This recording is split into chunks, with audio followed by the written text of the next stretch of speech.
Cuando ya no somos capaces de cambiar una situación, nos encontramos ante el desafío de cambiarnos a nosotros mismos.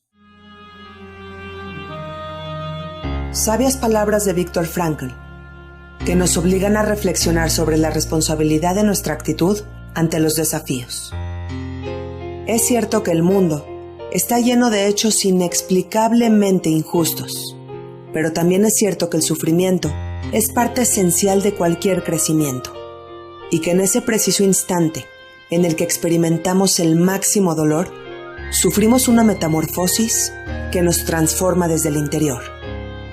Al final, en el momento de poner todo lo vivido en una balanza, podemos sorprendernos al darnos cuenta que las pérdidas fueron superadas por las ganancias. Y eso es consecuencia directa de nuestra forma de reaccionar ante cualquier tipo de adversidad. La historia judía está llena de personajes que se sobrepusieron a los escenarios más complejos. Yohanan ben Zakkai es ejemplo de ello, pues él vivió la trágica destrucción del Segundo Templo, y cuando todo era dolor y confusión para el pueblo judío, Zakkai dibujó de nuevo el camino. La religión judía se basaba en reglas y preceptos que debían llevarse a cabo en el templo. Rituales y sacrificios de animales eran prácticas constantes que formaban parte de una religión viva y una cultura vibrante. Los sacerdotes, encargados del gran templo, llevaban el timón de aquel particular pueblo. Sin embargo, el pueblo judío no tenía independencia política. En los primeros siglos de la era común, se encontraban bajo imperio romano, y cada nuevo emperador implicaba para los judíos un nuevo desafío. Cuando el emperador Tito mandó a destruir el majestuoso santuario, los judíos debieron sentirse devastados.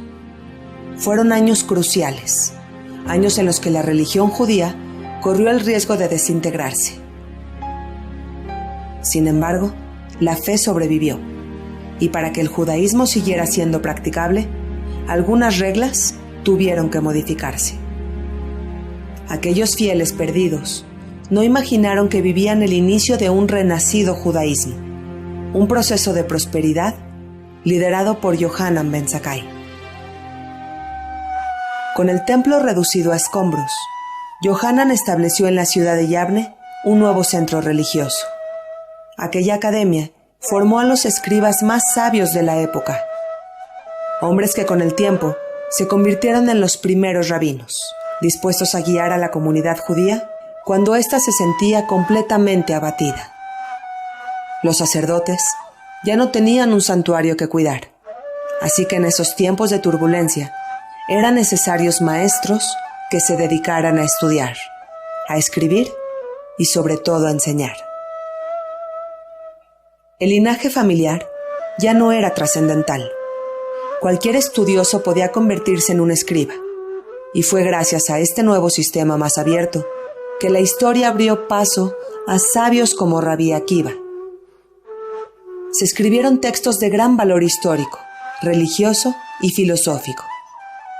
Prueba de ello es la Mishnah, documento que compila las principales y esenciales reglas judías.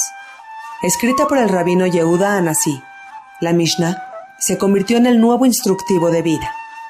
Más que un texto, era un reglamento y una guía. Simplemente, eran tiempos en los que había una decepción colectiva, y los sabios reaccionaron de una forma organizada y completamente activa. En la ciudad de Yavne, Lod y Bnei Barak se establecieron centros de estudio que le garantizaron a la religión judía su continuidad. Estas ciudades fueron testigos de que el judaísmo podía persistir a pesar de tener su templo destruido.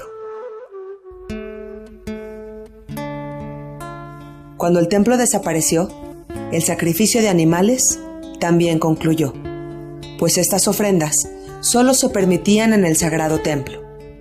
En su lugar, una bella práctica nació: la oración. Ahora, para conectarse con Dios, no era necesario ofrendar a un inocente ser vivo. Bastaba con sumergirse en un rezo voluntario, benévolo y completamente inofensivo. El rezo, o tefilá, debía surgir de una intención personal. Era hora de responsabilizarse cada quien de una forma completamente individual. Entonces, el concepto de sinagoga cobró fuerza. Si bien existían sinagogas desde que el templo estaba en pie, al ser este destruido, las sinagogas cobraron mayor importancia. Ahora, eran simplemente necesarias. La religión se hizo más accesible cuando las sinagogas se multiplicaron, pues tener un lugar de rezo cercano permitió que rezar se convirtiera en un hábito cotidiano.